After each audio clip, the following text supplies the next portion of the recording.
Okay, second video on our notes. So what we're going to go through is a few more topics. The ray is going to be very similar looking to the directed segment. The difference for ray and directed segment is that ray keeps going in one direction, so it extends forever, where a directed segment does have a set length. It does stop at both ends. So directed segment has a direction. It almost looks like the same symbol, but you'll notice a slight difference. So here goes. So I'm creating an example of a ray.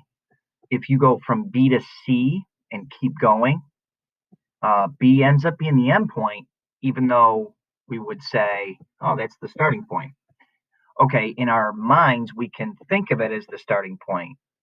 But if we talk to somebody in math, technically B is the end point. The reason is because the straight path stops at B, so that's the end point. It continues past C and contains points beyond it. So we don't have an end point on the other direction.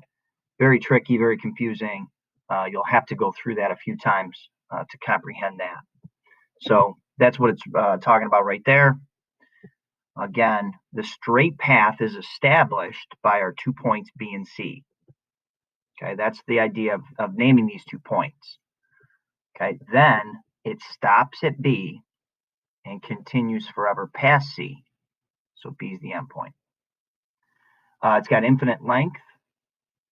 So that's the difference between a ray and a directed segment as well.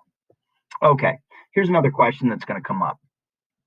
We'll ask you to name the ray BC different ways. Now, when I tell you to name something different ways, you still have to have the exact same points covered. Okay, so what it is you're not creating any new points. So all the points contained by ray BC, okay, it's going to be B through C. All these points in between count and beyond C. So D gets picked up. There's points over here that get picked up. We cannot create any new points with the new name.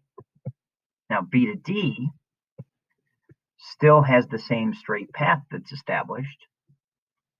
B is the end of this side. C does get picked up, as well as all these points in between, and beyond D, just like ray BC. So these are equivalent names.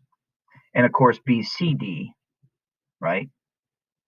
Again, the straight path is established by saying BCD. It ends at B, and what we're saying is it continues forever past D.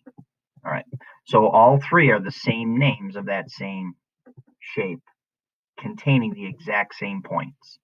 And that's what it's going to say here.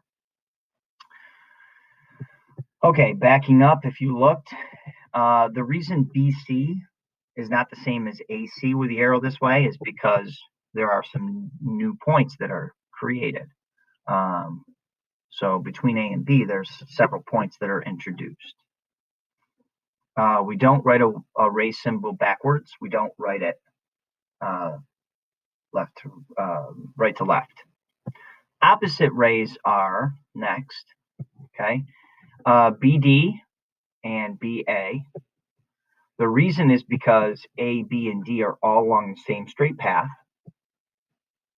They have to be all along the same straight path, all the points mentioned. And B is going to be the end point of both rays. Okay, now, this is very tricky for students. I get it. You're not used to calling B, which is the first point you write down, an endpoint. But remember, B to A establishes the straight path.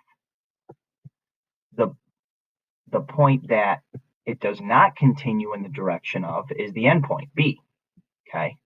It continues past A, so we don't call it an endpoint. All right? It's just the other point we need to establish the straight path. We don't call it anything. Okay, so B through A. Now, you're probably wondering, how come, the arrow is pointing in the right, but in the figure it's going to the left? Look we have to write our symbols from left to right, just like we read a book from left to right. Now, the actual diagram on this piece of paper is moving from the right to the left, but we have to, when we write the symbol, we have to go left to right, just like a book does. Okay, BD and CA are not going to be opposite angles, and that's because there's some overlap. They do not have the same endpoint. B and C are different endpoints, so that's no good. Okay, so that's opposite rays. They have to establish a straight path. A straight angle is one thing we call it, or a straight, a line. Postulate, axiom, we're not going to use that a whole lot. You're going to hear angle addition postulate, or there's axioms. These are just rules in math that go without proof. So not a big deal. We're not going to really concern ourselves with that term. You're just going to see it come up. Don't worry about it. It's just a rule of math that we accept. A theorem such as the Pythagorean Theorem, that's one example of a theorem. And that is a rule that is proven in math. The proof, which you guys eventually will learn how to do proofs, those are theorems. Intersection has a couple different forms. The one you're used to is two lines intersecting at a point. Okay, what I want to do is expand your mind a little bit. There are other intersections in geometry. There's even other intersections in number sets. The one I'm going to give you is, if you look at F, or HF is going this way. HF is the straight path. It's a ray. It continues past F. Its endpoint is H. All right, we got to specifically say that. Now I'm gonna write ray GH. Okay, so GH establishes the straight path. G is an endpoint. It continues forever in that direction. Now, intersection is all the points that these two figures have in common. So if you go HF the ray, GH the ray, the ones that they share in common are G and H, but here's the mistake. You can't just say G and H only. It's all the points on that straight path in between as well. So believe it or not, it's an entire, this is new to you guys, it's not just 2 points, it's an entire segment. Okay, so you have to get the full set of points the two figures have in common. The segment G to H does that. Okay, not just points G and H. It's very strange. We'll do more with that in an assignment. Okay, so look for that in our next assignment. The last topic is going to be distance, and that's the length of a segment.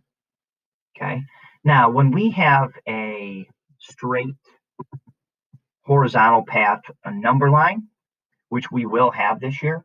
Okay, so we're going to go in one direction in some cases. Rather than having an X and a Y, we'll just go across the X. If that ever happens, and we're on a number line, segment PQ has a length of 12.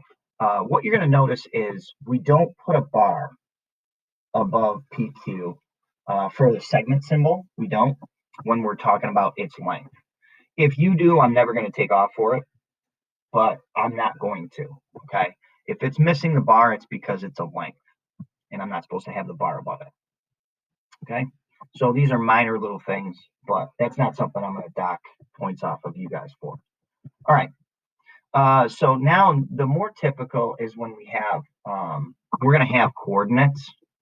I'm not going to tell you what the coordinates are here. I'm just going to show you an example. What's going to happen is we'll graph it. We'll count the distance across and the distance up and down. So let's say I make up the distance across of 10, a distance up and down of 4. Instead of saying 14, we actually perform the Pythagorean theorem instead. Okay, it's going to be the square root of 116, and you're going to see why in a minute. Okay, I actually complete the Pythagorean theorem. 10 squared plus 4 squared is 100 plus 16 is 116. Whoops. Oops, sorry about that. Back here. Meant to pause. So the length of RS is the square root of 116. You could just leave it like that. Oftentimes, unless they tell us to round, we're just going to leave it there. So that's that one. Okay, so that's going to be it for this video. Again, it's just helping you with the notes, and you're going to need to see it a few times. There's so many new terms and symbols, naming conventions. You're going to have to refer back to these videos quite a few times throughout this chapter. So please make sure you're ready to review these, rewatch them. It's going to be important for your understanding.